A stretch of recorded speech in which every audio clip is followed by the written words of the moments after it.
হোলি আমার ভীষণ প্রিয় একটা উৎসব, কিন্তু ঠিক টাইমে হোলির ভ্লগটা পোস্ট করতে পারিনি তো কি হয়েছে, এখন ছাড়বো। এর পুরো হোলিটাই আমি মামা বাড়িতে কাটিয়েছি। সকাল থেকে উঠে বোনের টিউশন ছিল।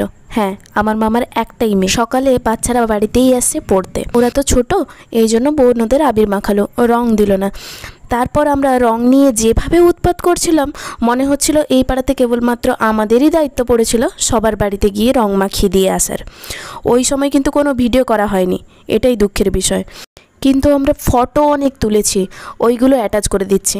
যাই হোক, অনেক রং আবির মাখামাখির করার পর আমরা চলে গেলাম শাক তোলার জন্য।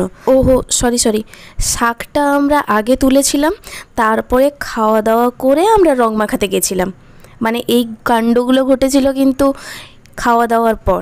তারপর আমরা কলমি শাক তুলতে চলে গেছিলাম। পাশের বাড়িতেই একজনের বাড়িতে এই চাষটা হয়, মানে কলমি চাষ করে, ওরা দিয়ে বিক্রি করে। নিজেরাই কেটে নিয়ে এলাম শাক। তারপর এটা কি গাছ জানো কি?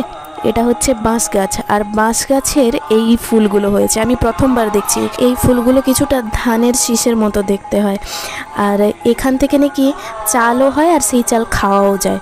আমি মাকে জিজ্ঞেস করছিলাম, তো মা আমাকে এরকমটা বলল।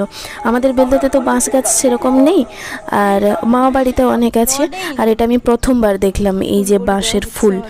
তারপর আমরা চলে গেছিলাম পাশের বাড়ির একজন মামা বাড়িতে। আর একজন মামার বাড়িতে ফুল বড়ি দেওয়ার জন্য গিয়ে দেখি এখানে তো তিল, পোস্ত, থালা, তেল সব নিয়ে রেডি, শুধু আমাদের অপেক্ষা ছিল। এখানে একটা মজার ব্যাপার হয়েছে, আমার বাড়িতে ফুলবড়ি প্রায়ই খাওয়া হয়, তাই আমি মোটামুটি জানি যে ফুলবড়ি কীরকম দেখতে আর কীরকম সাইজের হয়। কিন্তু আমার যে বোন, সে জানেই না, আর সে প্রথমে যেরকম সাইজের দিচ্ছিল দেখলে তোমরা। যাই হোক, লাস্ট পর্যন্ত আমরা সবাই খুব ভালো মতো দিয়েছিলাম।